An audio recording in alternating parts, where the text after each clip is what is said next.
Participate ಮಾಡಿದ್ದೀನಿ. ಆದರೆ I think after Mahanati ಒಂದು ನಾಯಕಿಯಾಗಿ ಹೀರೋಯಿನ್ ಆಗಿ ನಾನು ಈ ವೇದಿಕೆ ಹತ್ತುತ್ತಾ ಇದ್ದೀನಿ. ನನಗೆ ತುಂಬಾ ಖುಷಿ ಆಗ್ತಾ ಇದೆ. ಚಿಕ್ಕ ವಯಸ್ಸಿಂದ ಕಂಡಂಥ ಒಂದು ಕನಸಿತ್ತು. ಅಮ್ಮ ಇಲ್ಲಿದ್ದಾರೆ, ಥ್ಯಾಂಕ್ ಯು ಅಮ್ಮ. ಚಿಕ್ಕ ವಯಸ್ಸಿಂದನೂ ನಾನು ಅಮ್ಮನ ಹತ್ರ ಯಾವತ್ತೂ ಹೇಳ್ತಾ ಇದ್ದೆ, ಅಮ್ಮ ನಾನು ದೊಡ್ಡೊಳಾದ್ಮೇಲೆ ಹೀರೋಯಿನ್ ಆಗ್ತೀನಮ್ಮ, ನಾನು ಆಗಬೇಕಮ್ಮ, ನಾನು ಅದಕ್ಕೆ ಏನು ಬೇಕೆಲ್ಲ ಮಾಡ್ತೀನಿ ಅಂತ. ಸೊ ನಾನು ಇವತ್ತು ಇಲ್ಲಿ ನಿಂತಿದ್ದೀನಿ, ಅದಾಗಿದ್ದೀನಿ ಅಂತಂದರೆ ನನಗೊಂದು ಮೊದಲನೇದಾಗಿ ಅವಕಾಶ ಕೊಟ್ಟಿರುವಂಥ ನಮ್ಮ ಪ್ರೊಡ್ಯೂಸರ್ ಸರ್ ಹಾಗೆ ಡೈರೆಕ್ಟರ್ ಶಿವ ಸರ್ಗೆ ತುಂಬಾ ಥ್ಯಾಂಕ್ ಯು ಹೇಳೋಕ್ಕೆ ಇಷ್ಟಪಡ್ತೀನಿ. ಆ್ಯಂಡ್ ಎಲ್ಲರೂ ಟೀಮ್ ಎಲ್ಲ ಸೆಲೆಕ್ಷನ್ ಆಗಿತ್ತು. ನಾನೇ ಈ ತಂಡಕ್ಕೆ ಲಾಸ್ಟ್ ಆಗಿ ಬಂದು ಜಾಯಿನ್ ಆಗಿದ್ದು. ಬಟ್ ಇಂಥ ಒಂದು ಅದ್ಭುತವಾದಂಥ ಒಳ್ಳೆ ಸಿನಿಮಾನ ನನಗೆ ಕೊಟ್ಟಿದ್ದೀರಾ. Thank you sir and thank you so much. Yes, ಇಲ್ಲಿ ಸುಮಾರು ಗ್ಯಾಂಗ್ಗಳಿದೆ, ಗೋಲ್ಮಾಲ್ ಗ್ಯಾಂಗ್ ಅಂತ. ಸೊ ಇದ್ರಲ್ಲಿ ನಾನು ಯಾವ ಗ್ಯಾಂಗಿಗೆ ಸೇರ್ತೀನಿ, ನಾನು ಏನು ಮಾಡ್ತೀನಿ ಅನ್ನೋದೇ ಇನ್ನೊಂದು ರೀತಿಯ ಒಂದು ಕ್ಯೂರಿಯಸ್ ಅಂತಲೇ ಹೇಳ್ಬೋದು. ಆ್ಯಂಡ್ ಮಂಡ್ಯ ರಮೇಶ್ ಸರ್, ಅಪ್ಪ ನಿಮ್ಮ ಜೊತೆ ನನಗೆ ಯಾವಾಗ ಸರ್ ಹೇಳಿದರು ನಿಮ್ಮ ಅಪ್ಪ ಆಗಿ ಮಂಡ್ಯ ರಮೇಶ್ ಸರ್ ಮಾಡ್ತಿದ್ದಾರೆ ಅಂತ, ನಂಗೆ ತುಂಬಾ ಭಯ ಆಯಿತು. ಅಯ್ಯೋ ಅವ್ರಂಥ ಕಲಾವಿದರು, ಅವರಿಗೇನೆ ಆ ಥರ ಒಂದು ಫೇಸ್ ಟು ಫೇಸ್ ಮಾಡುವಂಥ ಕ್ಯಾರೆಕ್ಟರ್ ಇತ್ತು, ಡೈಲಾಗ್ ಎಲ್ಲ ಇತ್ತು, ಹೇಗೆ ಫೇಸ್ ಮಾಡ್ತೀನೋ ಅಂತ. ಬಟ್ ಸರ್ ಅಂತೂ ಎಷ್ಟು ಚೆನ್ನಾಗಿ ಹೇಳ್ಕೊಟ್ಟಿದ್ದಾರೆ ಅಂತಂದರೆ ತುಂಬಾ ಖುಷಿ ಆಯಿತು ನನಗೆ. ಹಾಗೆ ಪ್ರತಿಯೊಂದು ಸೀನಲ್ಲಿ ಕೂಡ ನಾವು ಅಭಿನಯಿಸಬೇಕಾಗಿರಲಿ, ರಿಯಲ್ ಆಗಿ ನಾವು ಅದನ್ನು ಪ್ರಾಕ್ಟೀಸ್ ಮಾಡ್ತಾ ಇದ್ವಿ. ಎಷ್ಟು ರಿಹರ್ಸಲ್ ಮಾಡಿದ್ವಿ, ಸಾಂಗ್ ಆಗಿರಲಿ, ಡ್ಯಾನ್ಸ್ ಆಗಿರಲಿ, ಆ್ಯಂಡ್ ಪ್ರತಿಯೊಂದು ಕ್ಯಾರೆಕ್ಟರ್ ಕೂಡ, ಕ್ಲೈಮ್ಯಾಕ್ಸ್ ಕೂಡ, ಎಲ್ಲರೂ ಅಷ್ಟು ದಿನ, 31 ದಿನಗಳ ಕಾಲ ನಾವು ಮೈಸೂರಲ್ಲಿದ್ವಿ. ತುಂಬಾ ಚೆನ್ನಾಗಿ ಶೂಟಿಂಗ್ ಮಾಡಿದ್ದೀವಿ. ಆ್ಯಂಡ್ ಔಟ್ಪುಟ್ ನೋಡಿದಾಗ ನನಗಂತೂ ತುಂಬಾ ಖುಷಿ ಆಗ್ತಾ ಇದೆ. ಬಂದ ತಕ್ಷಣ ಓಕೆ ಇದು ನಾನಾ ಅಂತ ನನಗೆ ಖುಷಿ ಆಗ್ತಾ ಇದೆ. ನಾನೇನು ಸರ್ ಗೊತ್ತಿಲ್ಲ ಸರ್, ನಮ್ಮ ಡೈರೆಕ್ಟರ್ ಹಾಗೆ ಎಡಿಟ್ ಮಾಡಿದವ್ರನ್ನ ಕೇಳಬೇಕು. ಆ್ಯಂಡ್ ತುಂಬಾ ಖುಷಿ ಆಗ್ತಿದೆ ಇದರಿಂದ. ಸರ್ ಹೇಳಿದಾಗೆ ಈ ಸಿನಿಮಾ ನಂಗೆ ಲಕ್ಕಿ ಅಂತಲೇ ಹೇಳಬೇಕು. ಯಾಕಂದರೆ ಈ ಸಿನಿಮಾ ಶೂಟಿಂಗ್ ಆದಮೇಲಿಂದ ಹಲವಾರು ಸಿನಿಮಾಗಳ ಅವಕಾಶ ನನಗೆ ಬಂತು. ಅದಕ್ಕೋಸ್ಕರ ನಾನು ಮತ್ತೊಮ್ಮೆ ನಮ್ಮ ಪ್ರೊಡ್ಯೂಸರ್ ಸರ್ ಹಾಗೆ ಮ್ಯಾಮ್ ಹಾಗೆ ಶಿವ ಸರ್ಗೆ ಥ್ಯಾಂಕ್ ಯು ಹೇಳ್ತೀನಿ. ನನ್ನಲ್ಲಿ ಒಂದು ನಾಯಕಿಯನ್ನು ಕಂಡಿದ್ದಾರೆ, ನನ್ನಲ್ಲಿ ಒಂದು ಓಕೆ ಇವಳೇನೋ ಮಾಡ್ತಾಳೆ, ಈ ಕ್ಯಾರೆಕ್ಟ್ರಿಗೆ ನನ್ನ ಪ್ರಕಾರ ನಾನೊಂದು ಜೀವ ಒದಗಿಸಿದ್ದೀನಿ ಅಂತ. ನಾನು ಚಿಕ್ಕ ವಯಸ್ಸಿಂದ ಕುರಿಗಳು ಸರ್ ಕತೆಗಳು ಆ ಥರ ಹಲವಾರು ಕಾಮಿಡಿ ಸಿನಿಮಾಗಳನ್ನು ನೋಡ್ಕೊಂಡೇ ಬಂದಿದ್ದೀನಿ. ಪಕ್ಕ ನಾನು ನಮ್ಮ ಉದಯ ಮೂವೀಸ್, ಕಸ್ತೂರಿ ಆಗಿರಲಿ, ಸುವರ್ಣ ಆಗಿರಲಿ, ಎಲ್ಲ ನಮ್ಮ ಕನ್ನಡ ಸಿನಿಮಾಗಳನ್ನು ನೋಡ್ಕೊಂಡು ಬೆಳೆದಂಥ ಹುಡುಗಿ. ಸೊ ಟಿ ವಿಲಿ ನೋಡಿ ನಾನು ಅದರಲ್ಲಿ ಒಂದಿನ ಬರಬೇಕು ಅಂತ ಆಸೆ ಪಟ್ಟಾಗ ಈ ಕತೆ ಕೇಳಿದಾಗ ಒಂಥರ ಯೂನಿಕ್ ಆಗಿದೆ, ಒಂಥರ ಚೆನ್ನಾಗಿದೆ. ಸರ್ ಹೇಳಿದಾಗೇ ಸ್ಟಾರ್ಟಿಂಗಿಂದ ಎಂಡ್ ತನಕನೂ ನಾನು ಇರ್ತೀನಿ.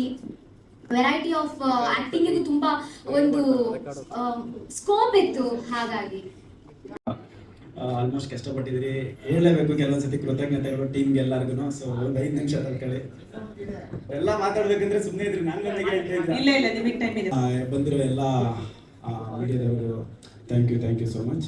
ಆ್ಯಂಡ್ ಸರ್ ಮಂಡ್ಯ ರಮೇಶ್ ಸರ್ಗೆ, ವಸಿಷ್ಠ ಸರ್ಗೆ, ಮತ್ತು ಧರ್ಮಣ್ಣ ಅವರು, ಜಾಲಿ ಜಾಕ್ ಅವರು, ಆ್ಯಂಡ್ ಸೀನಿಯರ್ ಆರ್ಟಿಸ್ಟ್ ನನಗಿಂತ ಯಾರಿದ್ದಾರೆ ಅವರಿಗೆಲ್ಲರಿಗೂ thank you so much. So ಒಂದೇ ಒಂದು ನಿಮಿಷ ಅದು ಮರ್ತೋಗ್ಬಿಟ್ಟು. ಸೊ ದೆನ್ ಸರ್ ನನಗೆ ಶಿವು ಸರ್ ಅವ್ರ ಹಳೆ ಪರಿಚಯ ಆಗಿ ಸೊ ಇದು ಕೊಲಾಬ್ರೇಟ್ ಆದಾಗ ಪ್ರೊಡ್ಯೂಸರ್ ಸರ್ ಅಂತೂ ಹೀರೋಯಿನ್ ನನ್ನನ್ನು ಫಿಲಮಲ್ಲಿ ಲವ್ ಮಾಡ್ತಿರಲಿಲ್ಲ. ಪ್ರೊಡ್ಯೂಸರ್ ಭಯಂಕರ ಲವ್ ಮಾಡಿದ್ರು ನನ್ನನ್ನು. ಕಾರ್ತಿಕ್ ಸಖತ್ ನಾವು ಮಾಡೋಣ, ಒಳ್ಳೆ ಸಿನಿಮಾ ಮಾಡೋಣ, ಗೆಲ್ಲೋಣ ಅಂತ. ಈ ಎಳೆ ಮಕ್ಕಳಿಗಿರೋ ಸ್ಪಿರಿಟ್ ಅವ್ರಿಗೆ ಮಾಡೋಣ ನುಗ್ಗೋಣ ಅನ್ನೋ ಥರ. ದೆನ್ ಒಂದು ಇನ್ಸಿಡೆಂಟ್ ಏನಾಯಿತು ಅಂದರೆ, ಹೀರೋ ನಾನು ಅಂದಾಗ ಸುಮಾರು ಜನ ಅಂದರೆ ಲೈಕ್ ಕೆಲವು ಹೀರೋಯಿನ್ಗಳು ಒಪ್ಪಲಿಲ್ಲ.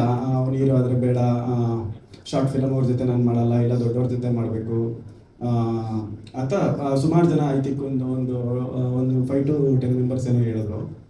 ಸೊ ಅದನ್ನು ಪಾಪ ಡೈರೆಕ್ಟರ್ ನನಗೂ ಹೇಳಿರಲಿಲ್ಲ, ನಾನೇನೋ ಬೇಜಾರು ಮಾಡ್ಕೊತೀನಿ ಅಂತ. ಆ್ಯಂಡ್ ಎಸ್ಪೆಷಲಿ ಪ್ರೊಡ್ಯೂಸರ್ ಅವರು, ರೀ ಹೀರೋಯಿನ್ ಯಾರನ್ನ ಆಗಲಿ, ಹೀರೋನ್ ಮಾತ್ರ ನಾನು ಚೇಂಜ್ ಮಾಡಲ್ಲ, ಹೀರೋ ಕಾರ್ತಿಕೇ ಇರಬೇಕು, ಏನಾದರೂ ಮಾಡ್ಕೊಳ್ಳಿ ಕಾರ್ತಿಕ್ ಇರಬೇಕು, ಯಾವ ಹೀರೋಯಿನ್ ಇಲ್ಲ ಅಂದ್ರೆ ಬೇಕಾದ್ರೆ ಸಿನಿಮಾ ಮಾಡಲಿ, ಹೀರೋ ಕಾರ್ತಿಕ್ ಇರಲೇಬೇಕು ಅಂದರು.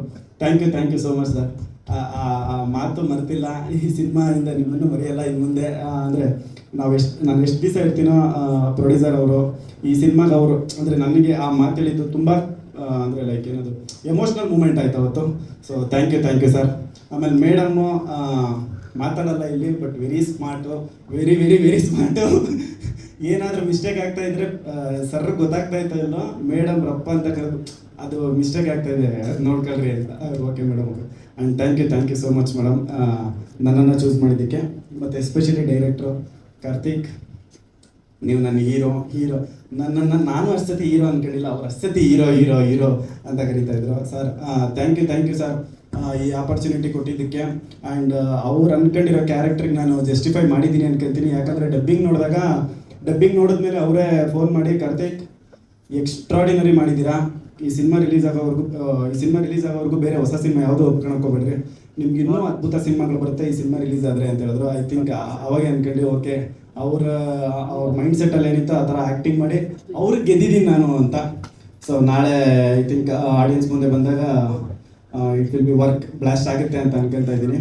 ಆಮೇಲೆ ಮತ್ತೆ ಇನ್ನೇನು ಮತ್ತೆ ನಮ್ಮ ಹೀರೋಯಿನ್ ಸರ್ ಹೇಳಿ ಹೇಳಿ ಹೇಳಿಸ್ಕೊಳ್ಳೋದಂದ್ರೆ ಏನ್ ಖುಷಿ ಅಂತ. ಹೀರೋಯಿನ್ ಆರಾಧನಾ ಅವರು, ಸಿನಿಮಾದಲ್ಲಿ ಆರಾಧನಾ ಮೇಡಮ್ ಅವರೇ, ಇಲ್ಲ ಫಿಲಮ್ಗೆನೆ ಅಂದ್ರೆ ಇವ್ರು ಹೇಳಿಲ್ವಲ್ಲ ಈ ಹೀರೋ ಬೇಡ ಅಂತ, ಸರ್ ಅವನಿದ್ರೆ ನಾನು ಮಾಡಲ್ಲ, ಅಂದ್ರೆ ಶಾರ್ಟ್ ಫಿಲಮ್ ಹೀರೋ ಇದ್ರೆ ನಾನು ಮಾಡಲ್ಲ ಅಂತ ಪಾಪ ಇವ್ರು ಹೇಳಿದ್ರು. ಸುಮಾರು ಜನ ಬೇಡ ಅಂದ್ರೂ ಈ ಹೀರೋಯಿನ್ ಅವರು ಥ್ಯಾಂಕ್ ಯು ಆರಾಧನಾ ಅವರೇ ಅಂದಿದ್ದಾರೆ. ನಾನು ಯಾಕೆ ಮಾಡುವಾಗ ನಾನು ಇರುವಾಗ ಒಂದು ಹೀರೋಯಿನ್ ನಮಗೆ ಒಂದು ಕಡೆ ನೋಡಿದೆ, ಅವ್ರು ಏನಾದ್ರು ಗೊತ್ತಿಲ್ಲ, ಅವರು ಥಿಯೇಟ್ರಿಂದ ಬಂದವರು ಹೊಸಬ್ರು ಪೋಷಕರು, ನಾನು ಅವ್ರ ಜೊತೆ ಮಾಡಲ್ಲ ಅಂದ್ರು. 30 ವರ್ಷ ಉಳ್ಕೊಂಡ್ಬಿಟ್ಟಿದ್ದಾರೆ. ನಿಮ್ಮ ಆಶೀರ್ವಾದ. Thank you sir. ಹಿಂಗೆ ವರ್ಲ್ಡಲ್ಲಿ ನಾವು ನೇಚರ್ ಮಧ್ಯೆ ಬೆಳೀತಾ ಇಲ್ಲ, ಈಗ ನೆಗೆಟಿವಿಟಿ ಮಧ್ಯೆ ಬೆಳೀತಾ ಇದ್ರಿ ಅನ್ಸ್ಬಿಡ್ತು. So please spread positive ಆಗಿರೋಣ.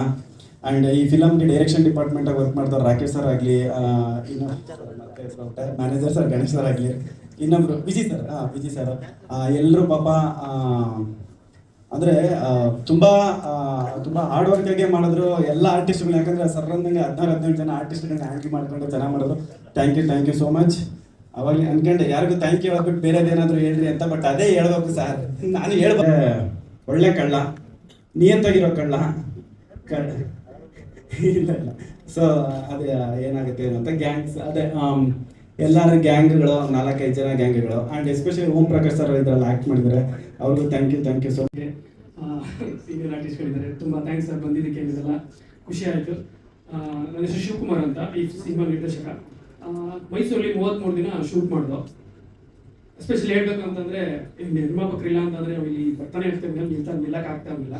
ಅಷ್ಟು ಸಪೋರ್ಟ್ ಮಾಡಿದ್ದಾರೆ, ಅವ್ರು ಇಲ್ಲ ಅಂದಿದ್ರೆ ಖಂಡಿತ ಆಗ್ತಾ ಇರಲಿಲ್ಲ. ನಾನು ಏನೇ ಕೇಳ್ದ ಅಂದ್ರು, ಯಾವುದೇ ಆರ್ಟಿಸ್ಟ್ ಕೇಳ್ದ ಅಂತಂದ್ರು ಇಲ್ಲ ಅಂದೇ ಕೊಟ್ಟಂಥವ್ರು ಪ್ರೊಡ್ಯೂಸರು. ಪ್ರತಿಯೊಂದಕ್ಕೂ ಬೆನ್ನೆಲುಬಾಗಿ ನಿಂತವರು. ನಾನು ಫಸ್ಟ್ ಅವ್ರಿಗೆ ಥ್ಯಾಂಕ್ಸ್ ಹೇಳಬೇಕು, ಅದಕ್ಕೆ ಅವ್ರಿಗೆ ಹೇಳ್ತಾ ಇದ್ದೀನಿ. Thank you so much sir, ನನಗೆ ಪ್ರತಿಯೊಂದರಲ್ಲೂ ಸಪೋರ್ಟ್ ಆಗಿ ನಿಂತ್ರಿ, ಬೆನ್ನೆಲುಬಾಗಿ ನಿಂತ್ರಿ, ತಪ್ಪು ಮಾಡಿದಾಗ ತಿದ್ರಿ. Thank you so much sir. ಹಾಗೆ ಇನ್ನು ನಮ್ಮ ಕಲಾವಿದರು, ಈ ಸಿನಿಮಾದಲ್ಲಿ ಒಂದು 15ರಿಂದ 16 ಜನ ಕಲಾವಿದರಿದ್ದಾರೆ. 16 ಜನ ಕಲಾವಿದರು ಹೇಗೆ ಅಂತಂದ್ರೆ ಬಂದ ಪುಟ ಹೋದ ಪುಟ ಅನ್ನೋ ಕ್ಯಾರೆಕ್ಟರ್ಗಳಿಲ್ಲ. ಪ್ರತಿಯೊಂದಕ್ಕೂ ಜೀವ ಇದೆ. ಅಂತಂದ್ರೆ ತುಂಬಾ ಕ್ಯಾರೆಕ್ಟರ್ ಇಂಪಾರ್ಟೆಂಟ್ ಆಗಿದೆ. ಯಾವ ಕ್ಯಾರೆಕ್ಟರ್ಗಳು ಹಿಂಗ್ ಬಂದು ಪ್ರತಿಯೊಂದು ಕ್ಯಾರೆಕ್ಟರ್ಗಳು ತುಂಬಾ ಚೆನ್ನಾಗಿ ಮಾಡ್ಕೊಂಡಿದ್ದಾರೆ. ಎಲ್ಲೂ ಸಹ ನಮ್ಗೆ ನೋವಾಗ್ತಿರೋ ತರ ನಡ್ಕೊಂಡಿಲ್ಲ ಕಲಾವಿದ್ರು. ತುಂಬಾ ಥ್ಯಾಂಕ್ಸ್. ನಾ ಇಲ್ಲಿಂದನೇ ನಿಮ್ಗೆ ಸಾಷ್ಟಾಂಗ ನಮಸ್ಕಾರ ಮಾಡ್ತೀನಿ. ಥ್ಯಾಂಕ್ ಯು ಸೋ ಮಚ್ ಕಲಾವಿದರಿಗೆ. ಕಲಾವಿದರಿಲ್ಲ ಅಂತಂದ್ರೆ ಇಲ್ಲಿ ಏನು ಮಾಡೋಕ್ಕಾಗಲ್ಲ ಸ್ಕ್ರೀನ್ ಮೇಲೆ. ನಾನು ಎಷ್ಟೇ ಬರ್ಕೊಂಡು ಅಂದ್ರು ಯಾವುದೇ ರೀತಿ. ಮತ್ತೆ ಕಾಮಿಡಿ ಸಬ್ಜೆಕ್ಟ್ ಅಂತಂದ್ರೆ ಡ್ರಾಮಾ ಆಕ್ಷನ್ ಬೇರೆ ತರ ಇರುತ್ತೆ, ಬಟ್ ಕಾಮಿಡಿ ಅನ್ನೋದು ಸುಮ್ಮನೆ ಅದು ಎಲ್ಲರೂ ಮಾಡೋದಕ್ಕಾಗೋದಿಲ್ಲ. ಕೆಲವರು ಮಾತ್ರ ಅದು ಪಂಚ್ಲೈನ್ಗಳಾಗ್ಲಿ ಇದಾಗ್ಲಿ ಮಾಡೋದಕ್ಕೆ ಸಾಧ್ಯ. ಹಾಗೆ ನನ್ನ ಹೀರೋ ಕಾರ್ತಿಕ್ ರುವಾರಿ, ಅವನನ್ನ ತುಂಬಾ ಸಪೋರ್ಟ್ ಮಾಡಿದ್ರು ಅನ್ನೋದಕ್ಕಿಂತ ನನ್ನ ಜೊತೆನೇ ಇದ್ರು, ನನಗೆ ಬ್ರದರ್ ಆಗಿ ಟ್ರೀಟ್ ಮಾಡಿದ್ರು. ತುಂಬಾ ಚೆನ್ನಾಗಿ ಮಾಡ್ಕೊಟ್ರು. ಸಿನಿಮಾದಲ್ಲಿ ನೋಡ್ದ ಅಂತಂದ್ರೆ 100% ಈ ಸಿನಿಮಾದಿಂದ ಇನ್ನೊಂದು 4 ಸಿನಿಮಾ ಸಿಗುತ್ತೆ ಅಂತ ನಾನು ಈ ಸ್ಟೇಜ್ ಮೇಲೆ ಹೇಳ್ತೀನಿ. ತುಂಬಾ ಚೆನ್ನಾಗಿ ಮಾಡಿದ್ದಾರೆ, ಹೀರೋಯಿನ್ ತುಂಬಾ ಚೆನ್ನಾಗಿ ಮಾಡಿದ್ದಾರೆ, ಪ್ರತಿಯೊಂದು ಕ್ಯಾರೆಕ್ಟರ್ ಸಹ ತುಂಬಾ ಚೆನ್ನಾಗಿ ಮಾಡಿದ್ದಾರೆ. ಸರ್ ಇಲ್ಲಿ ಕ್ಯಾರೆಕ್ಟರ್ ಒಂದು 15 ಜನ ಕ್ಯಾರೆಕ್ಟರ್ ಬರುತ್ತೆ ಅಂದ್ರಲ್ಲ ಸರ್, ಈ 15 ಜನ ಕ್ಯಾರೆಕ್ಟರ್ ಅಲ್ಲಿ ಒಂದು 2-3 ಜನ ಮಾತ್ರ ಕರೆಕ್ಟ್ ಆಗಿರ್ತಾರೆ. ಇನ್ನೆಲ್ಲರೂ ಕಳ್ರೆ. ಮೀನ್ ಕಳ್ರು ಅಂತಂದ್ರೆ ಕನ್ನಿಂಗ್ ಇರುವಂತದ್ದು, ಎಲ್ಲ ಅವ್ರವ್ರ ಸ್ವಾರ್ಥದಿಂದನೇ ಓಡುವಂತವ್ರು, ಎಲ್ಲ ಗೋಲ್ಮಾಲ್ ಮಾಡುವಂತ ಕ್ಯಾರೆಕ್ಟರ್ಗಳೇ. ಅದಕ್ಕೆ ಇದು ಗೋಲ್ಮಾಲ್ ಗ್ಯಾಂಗ್ ಅಂತ ಹೇಳ್ಬಿಟ್ಟೆ. ಒಂದು 3-4 ಗ್ಯಾಂಗ್ ಇದೆ, ಆ ಗ್ಯಾಂಗ್ ಇಂದನೇ ಸುತ್ತುವಂತ ಕಥೆ. ಅದಕ್ಕೆ ಸರ್ ಹೇಳಿದ್ರು ಒಂದು ನೆಗೆಟಿವ್ ಮಾತಾಡಬೇಡಿ ಅಂತ ಸರ್ ಕೇಳಿದ್ರು. ಅವ್ರ ಹಿಂದೆ ಒಂದು ಕೆಲವು ನೋವುಗಳಿರುತ್ತೆ, ಅಷ್ಟು 300 ಸಿನಿಮಾಗಳಿದೆ, ಅದನ್ನ ಪ್ರತಿಬಿಂಬವಾಗಿ ತೋರಿಸಿದ್ರು.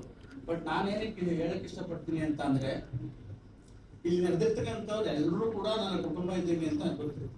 ಇಲ್ಲಿ ನಮ್ಮ ಮಾಧ್ಯಮದವರು ಮತ್ತೆ ನನ್ನ ಚಿತ್ರತಂತ್ರದ ಹಿರಿಯ ಕಲಾವಿದರು, ಕಿರಿಯ ಕಲಾವಿದರು, ಇಲ್ಲಿ ನಡೆದಿರ್ತಕ್ಕಂಥ ನಮ್ಮ ಟೆಕ್ನಿಷಿಯನ್ ಟೀಮು ಎಲ್ಲ ಏನಿದೆ, ನಾವೆಲ್ಲ ಒಂದು ಕುಟುಂಬದಾಗಿ ನಾವು ಕೆಲಸ ಮಾಡಿದ್ದೀವಿ. ನಾವು ಶೂಟಿಂಗ್ ಸೆಟ್ಟಲ್ಲಿ ಕೆಲಸ ಮಾಡಬೇಕಾದ್ರೆ ಅವರು ಇವರು ಅಂತ ನಾವೇನೋ ಅನ್ಕೊಂಡು ಕೆಲಸ ಮಾಡಿಲ್ಲ. ನಾವೆಲ್ಲ ಒಟ್ಟಿಗೆ ಕೂತ್ಕೊಂಡು ಈಗ ಮಾಡಿದ್ರೆ ಹೇಗೆ, ಅದಾಗ ಮಾಡಿದ್ರೆ ಹೇಗೆ ಅಂತ ಚರ್ಚೆ ಮಾಡಿ ನಾನೊಬ್ಬ ಹೊಸಬ ಈ ಸಿನಿಮಾ ಇಂಡಸ್ಟ್ರಿಗೆ. ಆದ್ರೂ ಕೂಡ ನಾವು ಕೆಲಸನ ಮಾಡ್ತಾ ಹೋಗ್ಬೇಕಾದ್ರೆ ನಾವು ಒಂದು ಕುಟುಂಬದ ತರ ನಾವು ಊಟ ಅಂತ ನಾವು ಅನ್ನೋದೇ ಇಲ್ಲ. ನಾವು ಈ ಸಿನಿಮಾನ ಗೆಲ್ತೀವಿ ಅಂತ ಹೇಳಿ ಬಂದಿದ್ದೀವಿ. ನಾವು ಈ ಸಿನಿಮಾ ಗೆಲ್ತೀವಿ ಅಂತ ಹೇಳಿ ನಾವು ಅನ್ಕೊಂಡಿದ್ದೀವಿ. ಅದಕ್ಕೆ ನಿಮ್ಮ ಎಲ್ಲ ಮಾಧ್ಯಮದವರಿಗೆ ಹೇಳೋದಿಷ್ಟೇ, ಅದನ್ನ ಜನಗಳಿಗೆ ಕೇಳ್ಬೋತೀನಿ ಅಷ್ಟೇ. ನಮ್ದು ಆ್ಯಕ್ಚುಲಿ ಸುಮಾರು 26-25 ವರ್ಷದಿಂದ ನಾವು ವೆಂಡರ್, ಲೇಬರ್ ಕಾಂಟ್ರಾಕ್ಟ್ ಅಂದರೆ ಇಂಡಸ್ಟ್ರಿಗಳಿಗೆ ಲೇಬರ್ ಸಪ್ಲೈ ಮಾಡ್ತೀವಿ. ಅದು ನಮ್ಮ ಮದರ್ ಬಿಸ್ನೆಸ್. ಆ್ಯಕ್ಚುಲಿ ನಾನು 25ನೇ ವರ್ಷದಲ್ಲಿ ನಾನು ಆ್ಯಕ್ಚುಲಿ ಎಂಪ್ಲಾಯ್ ಟೈಮಲ್ಲಿ. ಸೊ ರಿಸೈನ್ ಮಾಡಿ ನಾನು ಆ ಫೀಲ್ಡ್ಗೆ ಬಂದೆ. ಅದೊಂದು KV ಎಜುಕೇಶನ್ ಟ್ರಸ್ಟ್ ಅಂತೇಳಿ ಅಂತ ಚಿಕ್ಕಬಳ್ಳಾಪುರದಲ್ಲಿ ನಾವು ಎಂಪ್ಲಾಯ್ ಕೆಲಸ ಮಾಡ್ತಾ ಇದ್ದೆ. ನಾನು ಸಿನಿಮಾ ಇಂಡಸ್ಟ್ರಿಗೆ ಬರಬೇಕು ಅಂತ ಬರಲಿಲ್ಲ. ಅವಾಗ ನಿರುದ್ಯೋಗ ಸಮಸ್ಯೆ ಇದ್ದು ನನ್ನ ಕಣ್ಣ ನೋಡ್ತಾ ಇದ್ದೆ. ಇದನ್ನು ನನ್ನ ಕೈಲಿ ಆದಷ್ಟು ನಾವು ಅದನ್ನು ನಿವಾರಣೆ ಮಾಡಬೇಕು ಅಂತ ಹೇಳಿ ನನ್ನ ಹತ್ರ ಈಗ ಒಂದು ಸುಮಾರು 1,500-2,000 ಜನ ಕೆಲಸ ಮಾಡ್ತಾರೆ. 25 ವರ್ಷದಿಂದ ಕೆಲಸ ಮಾಡ್ತಾ ಇದ್ವಿ. ನನಗೆ ನಾವು ಬಿಫೋರ್ ಒಂದು 2-3 ಇಯರ್ಸ್ ಬ್ಯಾಕಲ್ಲಿ ಒಂದು ಬ್ಯಾನರ್ ಮಾಡಲೇಬೇಕು. ಅಂಡಲ್ಲಿ ಕೂಡ ನಮಗೆ ಮೈಸೂರಿನಲ್ಲಿ ಇರ್ತಕ್ಕಂಥ ಕಲಾವಿದರನ್ನ ಆಯ್ಕೆ ಮಾಡಿ ಅವ್ರಿಗೆಲ್ಲ ಒಂದು ಏನೋ ಒಂದು ಲೈಫ್ ಲೀಡ್ ಮಾಡೋ ಥರ ಪ್ಲ್ಯಾನ್ ಮಾಡಬೇಕು ಅಂತ ಡಿಸೈಡ್ ಮಾಡಿದ್ವಿ. ಆ ನಿಟ್ಟಲ್ಲಿ ನನಗೆ ಶಿವ ಅವರ ಒಂದು 7-8 ವರ್ಷಗಳ ಹಿಂದೆ ಸ್ನೇಹಿತರಾದ್ರು ಒಂದು ಕಡೆ. ಆಗ ಅವ್ರ ನಂತರ ಒಂದು ಕತೆ ಇದೆ ಸರ್, ಕತೆ ಇದೆ ಅಂತ ಕೇಳ್ತಾ ಬಂದರು. ನೋಡಿ ನಾನು ಸಿನಿಮಾ ಮಾಡ್ತೀನಿ, ಒಂದು ನನಗೆ ಸಮಯ ಬೇಕಾಗುತ್ತೆ, ಸಮಯ ಕೊಡಿ ನೀವು ಅಂತ ಕೇಳಿದೆ. ಅವ್ರು ಕೊಟ್ಟರು ಸಮಯನ. ನನಗೆ ನಾವು ಶಿವವ್ರನ್ನ ಬನ್ನಿ ಸಿನಿಮಾ ಮಾಡೋಣ ಈಗ ಅಂತ ಹೇಳ್ತಾರದು. ಕೇಳಿದಾಗ ಈ ಥರ ಸಿನಿಮಾ ಇದೆ ಅಂತ ಹೇಳಿದಾಗ ಆಯಿತು ಸ್ಟಾರ್ಟ್ ನಾಳೆ ದಿನ ಮಾಡಿಬಿಡಿ ನೀವು ಅಂತ ಹೇಳಿ. ಎಲ್ರಿಗೂ ನಮಸ್ಕಾರ. ಮೊದಲದಾಗಿ ನಮಗೆ ತುಂಬ ಸ್ಪೆಷಲಾಗಿ ಮಾಧ್ಯಮದವರಿಗೆ ತುಂಬ ಧನ್ಯವಾದಗಳು. ಯಾಕಂದರೆ ನಮ್ಮನ್ನ ಕ್ಲಿಯರಾಗಿ ತೋರಿಸ್ತವ್ರು ಅವರೇ, ಫಸ್ಟು ಸಿನಿಮಾಗಿಂತ ಫಸ್ಟ್ ತೋರಿಸ್ತವ್ರು ಅವರೇ. ಅದರಿಂದ ಅವ್ರಿಗೊಂದು ಅಭಿನಂದನೆ. ಮತ್ತು ಈ ಪಿಕ್ಚರ್ ಬಗ್ಗೆ ಹೇಳ್ಬೇಕಾದ್ರೆ ಅವ್ರು ಹೇಳ್ದಂಗೆ 3 ಗೇಮ್ಗಳಲ್ಲಿ ನಾನು ಒಂದು ದೊಡ್ಡ ಚೋರ, ಫಸ್ಟ್ ಕಳ ನಾನು. ಹೀರೋ ಎಲ್ಲರೂ 3 ಟೀಮಲ್ಲಿ ಒಬ್ಬೊಬ್ಬ ಒಂದು ಸ್ಟ್ರಾಂಗ್ ಇರ್ತಾರೆ. ಆ ಥರ ನಮ್ಮ ಗೇಂಗಲ್ಲಿ ನಾನು ಒಂದು ಸ್ಟ್ರಾಂಗು. ಜಾಲಿ ಅಂತ ಪಿಕ್ಚರ್ ಪೂರ ಜಾಲಿಯಾಗಿ ಹೋಗುತ್ತೆ. ನಮ್ಗೇನಂದರೆ ಒಂದು ಖುಷಿ ಪಿಕ್ಚರಲ್ಲಿ. ಎಲ್ಲ ಪಿಕ್ಚರ್ಗಳು ಒಂದು 3 ದಿನ 2 ದಿನ ಮಾಡ್ಬಿಟ್ಟು ಬಂದಿದ್ದೀನಿ. ಈ ಪಿಕ್ಚರ್ ಮಾತ್ರ 15 ದಿನ ಮಾಡಿದೆ. ತುಂಬ ಅಷ್ಟೊಂದು ಕೆಲಸ ಕೊಟ್ಟರು ನಮ್ಮ ಡೈರೆಕ್ಟರ್ ಸರು, ನಮ್ಮ ಅಣ್ಣದ ಇಬ್ಬರು ಒಳ್ಳೆ ಕಾಸು ಕೊಟ್ಟರು. ತುಂಬ ಖುಷಿ ಆಯಿತು. ಪಿಕ್ಚರ್ ಕೂಡ ತುಂಬ ಚೆನ್ನಾಗಿ ಬಂದಿದೆ. ನಾವು ಪಿಕ್ಚರಲ್ಲಿ ಅಲ್ಲಿ ಏನು ಮಾಡಿದ್ವೋ ಇಲ್ಲೋ ಗೊತ್ತಿಲ್ಲ. 15 ದಿನ ಮೈಸೂರಲ್ಲಿ ಒಳ್ಳೆ ಲೂಟಿ, ಡೈಲಿ ಒಂದು ಕತೆ ಹೇಳೋದ್ರಲ್ಲಿ ಮಾತ್ರ ನಾವು ಪಿಕ್ಚರ್ ಕತೆಗಿನ್ನ ನಮ್ಮ ಕತೆ ಜೋರಾಗಿ ಹೊಡ್ತು. ಅವರು ನಮ್ಮ ಹೀರೋ ಅಂತೂ ಡೈಲಿ ನಾನು ಒಂದು ಕತೆ ಕೇಳಿಲ್ಲ ಅಂದ್ರೆ ಬಿಡ್ತಾನೆ ಇದ್ದಿಲ್ಲ. ಅಷ್ಟೊಂದು ಇಷ್ಟ ನನ್ನ ಕತೆ ಅಂದರೆ. ನಾನು ಇಲ್ಲಿ ಆ ಕತೆ ಯಾವ್ದಾದ್ರು ಒಂದು ಕತೆ ಹೇಳಿದ್ರೆ ಕೂಡ ನಾನಂತೂ ಫೇಮಸ್ ಆಗ್ಬಿಡ್ತೀನಿ. ನನಗೆ ತುಂಬ ಖುಷಿ ಅಂದರೆ ನಮ್ಮ ರಮೇಶ್ ಸರ್ ಜೊತೆಲೆಲ್ಲ ಮಾಡಿದ್ದು. ಅವರೆಲ್ಲ ಎಂತೆಂಥ ಆ್ಯಕ್ಟರ್ ಜೊತೆಲಿ ಮಾಡಿದ್ದಾರೆ. ಅವ್ರ ಜೊತೆಲಿ ನಾವು ಮಾಡಿದ್ದು ನನಗೊಂದು ಪುಣ್ಯ. ಯಾಕಂದರೆ ಸೀನಿಯರ್ ಆರ್ಟಿಸ್ಟ್ ಜೊತೆಲಿ ನಾವು ಇವಾಗ ಬಂದವರು ನೋಡಿ. ಮೊನ್ನೆ ಬಂದೆ ನಾನು ಒಂದು ಸೈಮಾ ಅವಾರ್ಡ್ ತಗೊಂಡೆ, ಒಂದು ಜಿ ಕನ್ನಡಲ್ಲಿ ಒಂದು ಅವಾರ್ಡ್ ತಗೊಂಡೆ, ಆಮೇಲೆ ಇನ್ನೊಂದು ಮ್ಯಾಗ್ಝಿನ್ ಒಂದು ಅವಾರ್ಡ್ ತಗೊಂಡೆ. ನಮಗೆ ಏನಂತ ಆ ಥರ ಒಂದು ಆಶೀರ್ವಾದ ನಮ್ಗೆ ಸಿಕ್ತು. ಹಂಗಾಗಿ ಇಂಥವ್ರು ಜೊತೆ ಆ್ಯಕ್ಟ್ ಮಾಡೋದು ತುಂಬ ಖುಷಿ ಆಯ್ತು ನಮಗೆ. ಡೈರೆಕ್ಟರ್ ನೀಟಾಗಿ ಹೇಳ್ಕೊಡೋರು, ಅಷ್ಟೊಂದು ಖುಷಿ. ಅಷ್ಟು ಚೆನ್ನಾಗಿ ಹೇಳ್ಕೊಟ್ಟೆ ಅನ್ನೋ ಮಾಡಿದ್ರು. ಅದೇ ಥರ ನೋಡಿ ಅವ್ರ ಜೊತೆಲಿ ಇದ್ದಂಥ ಒಂದು ಹೊಸದಾಗಿ ಹಂಗೆ ನೋಡಿ ಒಬ್ರ ಜೊತೆಲಿ ಇರೋವಾಗ ಒಬ್ಬರನ್ನ ಬೆಳೆಸಿ ಅವ್ರ ಪಿಕ್ಚರ್ ಮಾಡೋದು ತುಂಬ ಖುಷಿಯಾಗಿ ಹೇಳಿದ್ರು. ನಮ್ಮ ಪಿಕ್ಚರ್ ಒಬ್ಬ ಇವತ್ತು ನೋಡಿ ನಮ್ಮ ಪಿಕ್ಚರ್ ಖುಷಿ ಅಂತ. ಆ ಥರ ಒಂದೊಂದು ಪಿಕ್ಚರಲ್ಲಿ ಒಬ್ಬೊಬ್ರಿಗೆ ಒಂದೊಂದು ಥರ ಒಂದು ಇದು ಸಿಗುತ್ತೆ. ಈ ಪಿಕ್ಚರಲ್ಲಿ ನನ್ ಕೂಡ ಒಳ್ಳೆ ಕ್ಯಾರೆಕ್ಟ್ರು. ಏನಿಲ್ಲ ಸರ್, ನೀವೆಲ್ಲ ಇರೋದ್ರಿಂದ ನನಗೇನು ಭಯ ಇಲ್ಲ ಸರ್. ನೀವು ಇದ್ದೀರಲ್ಲ ಸರ್, ಅದನ್ನೆಲ್ಲ ಧೈರ್ಯ ತುಂಬ. ಎಲ್ಲರಿಗೂ ನಮಸ್ಕಾರ. ತುಂಬ ಖುಷಿ ಆಗ್ತಿದೆ. ಒಂಥರ ಹೆಂಗೆ ಅಂತಂದರೆ ನನಗೆ ಬೆಳಿಗ್ಗೆ ಅನಿಸಿದ್ದು ಅಂದರೆ ತುಂಬ ಎಷ್ಟೊಂದು 6 ತಿಂಗಳು ಗ್ಯಾಪ್ ಆಯಿತು ಅನಿಸುತ್ತೆ ಒಂದು ಪ್ರೆಸ್ ಮೀಟ್ ಮಾಡಿ. ಅದಕ್ಕೆ ಕಾರಣವೂ ಇದೆ. ಸುಮಾರು ಸಿನಿಮಾಗಳಲ್ಲಿ ಬ್ಯುಸಿಯಾಗಿದ್ದೆ. ಕಂಟಿನ್ಯೂ ಆಗಿ ಈಗ ಧರ್ಮಣ್ಣ 2.0 ಶುರು ಆಗುತ್ತೆ. ಯಾಕೆಂದರೆ ಈ ಸಿನಿಮಾದಿಂದಲೇ ಶುರು ಆಗುತ್ತೆ. ಸುಮಾರು ಒಂದು 7-8 ಸಿನಿಮಾ ಡಬ್ಬಿಂಗ್ ಮಾಡಿ ರೆಡಿ ಇದೆ. ಖಂಡಿತವಾಗ್ಲೂ ಒಳ್ಳೊಳ್ಳೆ ಸಿನಿಮಾಗಳು. ಅದರಲ್ಲಿ ಗೋಲ್ಮಾಲ್ ಗ್ಯಾಂಗ್ ಕೂಡ ಒಂದು, ನಮ್ದೊಂದು ಗ್ಯಾಂಗು, ಅಪೋಸಿಟ್ ಒಂದು ಗ್ಯಾಂಗು, ಅದ್ರ ಪಕ್ಕದಲ್ಲಿ ಒಂದು ಗ್ಯಾಂಗು, ಸುಮಾರು ಒಂದು 3-4 ಗ್ಯಾಂಗ್ಗಳಿದೆ. ಆದರೆ ಯಾರ್ಯಾರು ಅಂತ ಇವಾಗಲೇ ಹೇಳಲ್ಲ ನಿಮಗೆ ಅನ್ನಿಸ್ದಂಗೆ. ಆದರೆ ನನ್ನ ಪಾತ್ರ ಬಂದ್ಬಿಟ್ಟು ತುಂಬ ಅದ್ಭುತವಾಗಿ ಡೈರೆಕ್ಟ್ರು ಕಟ್ಕೊಟ್ಟಿದ್ದಾರೆ. ತುಂಬಾ ಖುಷಿ ಆಯ್ತು. ಯಾಕೆಂತಂದ್ರೆ ಶಿವ ಸರ್ ಫಸ್ಟ್ನೇ ಸತಿ ಕತೆ ಹೇಳಿದಾಗ ಕೂಡ ಡಬ್ಬಿಂಗ್ ಮಾಡ್ಬೇಕಾದ್ರೆ ನಾನು ನೋಡಿದಾಗ ತುಂಬಾ ಅಂದ್ರೆ ತುಂಬಾ ಖುಷಿ ಪಟ್ಟೆ. ಸುಮಾರು ಎಂಜಾಯ್ ಮಾಡಿದೆ ನಾನು ಕೂಡ ಡಬ್ಬಿಂಗ್ ಮಾಡ್ಬೇಕಾದ್ರೆ. ಆಮೇಲೆ ಅನಿಲ್ ಹಾಗೆ ಕಾರ್ತಿಕ್, ಇದು ನಮ್ಮ ಟೀಮು. ಆಕ್ಚುಲಿ ಒಂದು ಗ್ಯಾಂಗ್ ಅಲ್ಲಿ ನಮ್ದೊಂದು ಗ್ಯಾಂಗು. ತುಂಬಾ ಅಂದ್ರೆ ಅದ್ಭುತವಾಗಿದೆ. ಯಾಕೆಂದ್ರೆ ಕತೆ ಎಷ್ಟು ಚೆನ್ನಾಗಿದೆ ಅಂತಂದ್ರೆ ಪಾತ್ರಗಳು ಅಷ್ಟೇ ಚೆನ್ನಾಗಿದೆ. ಓಂ ಪ್ರಕಾಶ್ ಸರ್ ಆಗಿರ್ಬೋದು, ಮಂಡ್ಯ ರಮೇಶ್ ಸರ್ ಆಗಿರ್ಬೋದು, ಶ್ರೀನಾಥ್ ಸರ್ ಆಗಿರ್ಬೋದು, ಜಾಕ್ ಸರ್ ಆಗಿರ್ಬೋದು, ಹಾಗೆ ನಮ್ಮ ಮಾಂತೇಶು, ಆಮೇಲೆ ನಮ್ಮ ಚೇತನ್ ದುರ್ಗ, ಹಿಂಗೆ ಹೇಳ್ತಾ ಹೋದ್ರೆ ಸುಮಾರು ಜನ ಕಲಾವಿದರು ಹೆಂಗೆ ನಿಮ್ ಕಣ್ಮುಂದೆ ಕಾಣ್ತಾರೆ ಹಂಗೆ ಅದ್ರ ಹಿಂದೆ ತಂತ್ರಜ್ಞರು ಕೂಡ ತುಂಬಾ ಸ್ಟ್ರಾಂಗ್ ಆಗಿದ್ದಾರೆ. ಈ ತರದೊಂದು ಸಿನಿಮಾ ಮೂಡ್ ಬರೋಕ್ಕೆ ಪ್ರಮುಖ ಕಾರಣ ಎಲ್ಲರಿಗೂ ಗೊತ್ತಿದೆ, ಅನ್ನದಾತರು, ಇಲ್ಲೇ ಕೂತಿದ್ದಾರೆ ಸತೀಶ್ ಸರ್ ಮತ್ತೆ ಮೇಡಮ್. ಈ ತರದೊಂದು ಸಿನಿಮಾ ಖಂಡಿತವಾಗ್ಲೂ ಹೊಸಬ್ರು ನಿಮ್ ಮುಂದೆ ತರ್ತಾ ಇದ್ದಾರೆ.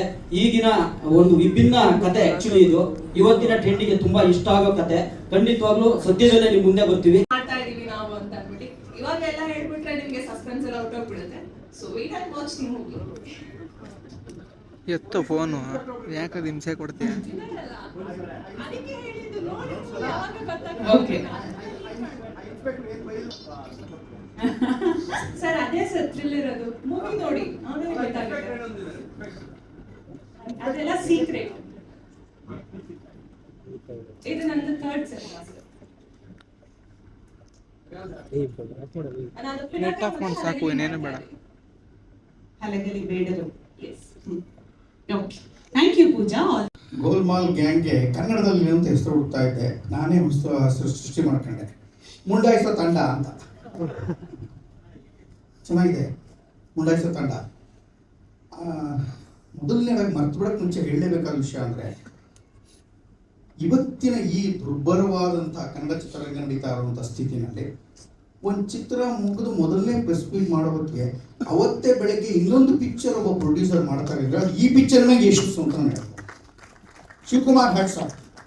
ಅವ್ರಿಗೆ ನಂಬಿಕೆ ಹುಟ್ಟಿಸಿದ್ರಿಂದ ಹುಡುಗ, ಆಮೇಲೆ ತಂಡ ಅವ್ರಿಗೆ ನಂಬಿಕೆ ಹುಟ್ಟಿಸಿದ್ರಿಂದ ಇನ್ನೊಂದು ಪಿಕ್ಚರ್ ಮಾಡ್ಬೋದು, ನಾನು ಪಿಕ್ಚರ್ ಮಾಡಿದ್ರೆ ಬದುಕು ಉಳಿಬೋದು ಅಂತ. ಯಾಕೆಂದ್ರೆ ದುಡ್ಡು ಕಾಸಿನ ಬೇರೆ ಪ್ರಶ್ನೆ, ಆದರೆ ದುಡ್ಡು ಕಾಸಿಗಿಂತ ಮೀರಿದ್ದು ಸಿನಿಮಾದವ್ರನ್ನ, ಆರ್ಟಿಸ್ಟ್ಗಳನ್ನ, ಟೆಕ್ನಿಷಿಯನ್ಗಳನ್ನ, ಆ ಲೊಕೇಶನ್ ಕಾರ್ಡ್ಗಳನ್ನ, ಆ ಎಡಿಟರ್ನ, ಎಲ್ಲ ಪಿಕ್ಚರ್ ಮಾಡೋದೊಂದು ತೂಕ, ಪಿಕ್ಚರ್ ರಿಲೀಸ್ ಮಾಡೋದು ಇನ್ನೊಂದು ತೂಕ. ತುಂಬ ಕಷ್ಟ. ಅಂಥದ್ರಲ್ಲಿ ಇನ್ನೊಂದು ಪಿಕ್ಚರ್ ರಿಲೀಸ್ ಮಾಡ್ತೀನಿ ಅಂತ ಅವ್ರ ಆಫೀಸ್ ನೋಡ್ಬೇಕು, ಎಷ್ಟು ಸುಂದರವಾಗಿ ಇಟ್ಕೊಂಡಿದ್ದಾರೆ ಸತೀಶ್ ಚಂದ್ರ ಸರ್. ಅಂದರೆ ಆಫೀಸಲ್ಲಿ ಮೂಲೆಯಲ್ಲಿ ಇಂಥ ದಿವಸ ಶೂಟಿಂಗು, ಇವತ್ತು ಮುಹೂರ್ತ, ಇವತ್ತು ಇದು ಪ್ರೆಸ್ ಮೀಟು, ಇದನ್ನು 3 ತಿಂಗಳ ಕೆಳಗೆ ಬರೆದಿಟ್ಕೊಂಡ್ಬಿಡ್ತಾರೆ ನೀಟಾಗಿ. ಇವತ್ತು ಪಿಕ್ಚರ್ ರಿಲೀಸ್ ಮಾಡ್ತಾರೆ, ಅವ್ರಿಗೆ ಡೇಟ್ ಗೊತ್ತು, ಈ ಪಿಕ್ಚರ್ ಯಾವತ್ತು ರಿಲೀಸ್ ಮಾಡ್ತಾ ಇದ್ದಾರೆ ಅಂತ.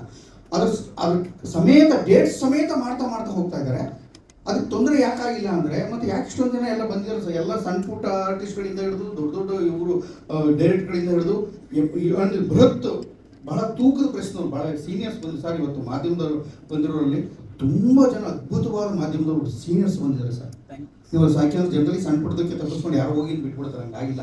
ಯೂಟ್ಯೂಬರ್ಸ್ ಎಷ್ಟು ಜನ ಹೊಸಬರು ಬಂದಿದ್ದಾರೋ ಹಾಗೆ ಹಳೆ ಸೀನಿಯರ್ಸು ತುಂಬ ಗಟ್ಟಿ ಕೂಳುಗಳು, ಗಟ್ಟಿ ಕಾಳುಗಳು ಬಂದಿದ್ದಾರೆ. ಅದು ಸಂತೋಷ. ಹಾಗಾಗಿ ಈ ಚಿತ್ರಕ್ಕೆ ಒಳ್ಳೆಯ ದಿನ ಆಗುತ್ತೆ ಅಂತ ಒಂದು ಬಲವಾದ 6ನೇ ಇಂದ್ರಿಯದ ನಂಬಿಕೆ ಇದೆ, ಒಳ್ಳೇದಾಗಲಿ ಅಂತ. ಅವ್ರು ಇನ್ನೊಂದು ಪಿಕ್ಚರ್ ಶುರು ಮಾಡ್ತಾ ಇರೋದು. ಆಮೇಲೆ ನನಗೆ ಫಸ್ಟ್ ಬಂದು ಅವರು ಮತ್ತು ಇವರು ಅವ್ರ ಗೆಳೆಯರು ಶಿವಕುಮಾರ್ ನನಗೆ ಬಂದು ಮಾತಾಡಿದಾಗ, ಸರ್ ನಾನು ಕಥೆ ಹೇಳಿದ್ರು, ಓಕೆ ಚೆನ್ನಾಗಿದೆ ಮಾಡ್ತೀನಪ್ಪ, ಹೀರೋಯಿನ್ ಅಪ್ಪನ ಪಾತ್ರ ಮಾಡಿ, ಪಿಕ್ಚರ್ ಕ್ಯಾರೆಕ್ಟರ್ ಏನು ಅಂತ ಹೇಗಿದೆ ಅಂತ ನೀವೇ ನೋಡ್ಬಿಟ್ಟು ಹೇಳಿ. ಆಮೇಲೆ ಯಾಕೆ ಪೂರ್ಣ ಅದನ್ನೆಲ್ಲ ಬೇರೆ ಹೇಳಕ್ಕೆ ಹೋಗಲ್ಲ. ಬೈದಲ್ಲಿ ಶಿವಕುಮಾರ್ ನನಗೆ ಇದಕ್ಕೆ ಹೇಳಿರಲಿಲ್ಲ,